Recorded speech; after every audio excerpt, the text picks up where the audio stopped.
All right, let's kick things off with the never-ending question, what actually happens in your house before 8 a.m.? My mornings are a mix of stretching and trying to resist checking my phone. How about you? I wish mine were that zen.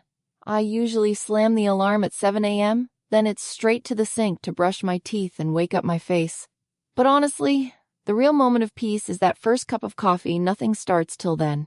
I totally get the coffee loyalty, but for me, it's all about tea. There's something about a warm mug and a quick stretch that makes me feel like I've got my life together, even if I don't. Do you ever try to sneak in any exercise before work? Honestly, I admire that. But my morning workouts are more like stretching to reach my phone. Once the caffeine kicks in, I'm usually glued to my screen emails, group chats, maybe doom scrolling for a few minutes. That's relatable. Scrolling can feel like a black hole you look up and half your morning's gone.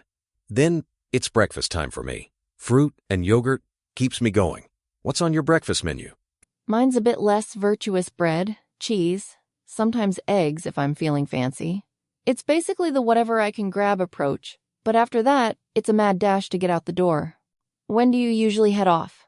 Funny you mention the morning rush. My daily race starts when I catch the bus at 8:30. Public transport can be an adventure in itself. Do you drive or are you part of the bus crowd too?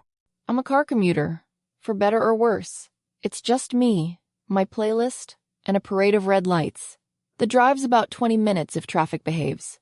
Though sometimes I envy bus riders, at least you can chill with a book.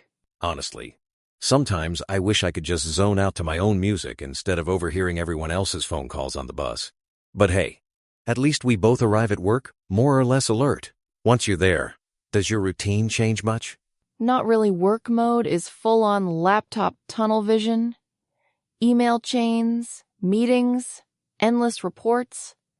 It's busy, but sitting all day can get exhausting. You ever catch yourself daydreaming at your desk? All the time.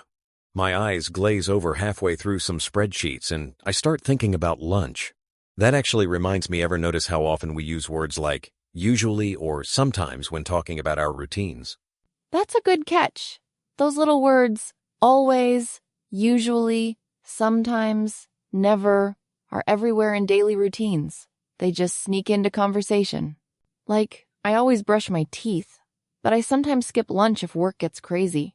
Exactly. I find myself saying, I never drink coffee after 3 p.m. But then every so often, boom, there I am, breaking my own rule. Habit language is sneaky. Why do you think it's so natural to talk this way? Maybe because life's never 100% predictable.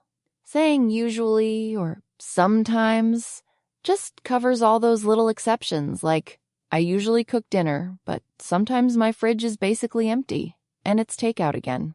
That's so true, and it makes conversation a lot more real.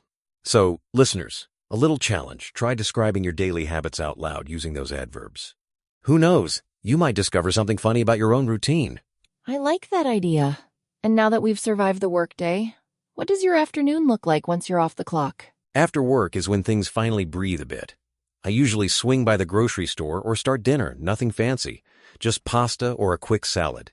Every now and then, I'll try a new recipe and hope for the best. That sounds great. I tend to head straight for the gym if I've got the energy. It helps me shake off the computer blues. But there are nights when I just collapse on the couch and binge a show. Can't blame you sometimes. My cooking dinner turns into ordering pizza and promising myself I'll do better tomorrow. After food, I either watch TV or, if I'm feeling productive, study a bit of English. Studying in the evening is impressive. I keep telling myself I'll read more books, but more often than not, I'm scrolling on my phone again. Eventually, it's bedtime around midnight for me, though I know I should hit the sack earlier. Sleep is so underrated. I try to get to bed by 11, but life happens. If I skimp on sleep, the next day is just a struggle. Any tips for winding down at night? Honestly, I wish I had a magic trick for better sleep, but the basics: turn off screens, maybe some light reading do help. Otherwise, I just remind myself how much better I feel after a good night's rest. That's the dream, isn't it? Good habits, a little self-discipline, and enough sleep to not feel like a zombie. So, to wrap up, mornings are for waking up and finding coffee or tea. Afternoons are all about work or study. And evenings, well, That's when we try to relax. And let's not forget all those habit words. Always, usually, sometimes, never. They're super handy for describing what we do every day, even if we bend the rules from time to time. So here's your homework, everyone. Try saying your own routine out loud in English using those adverbs. It's harder than it sounds, but way more fun than a grammar worksheet. Can't wait to hear what routines you come up with. Thanks for hanging out with us today, and see you next episode.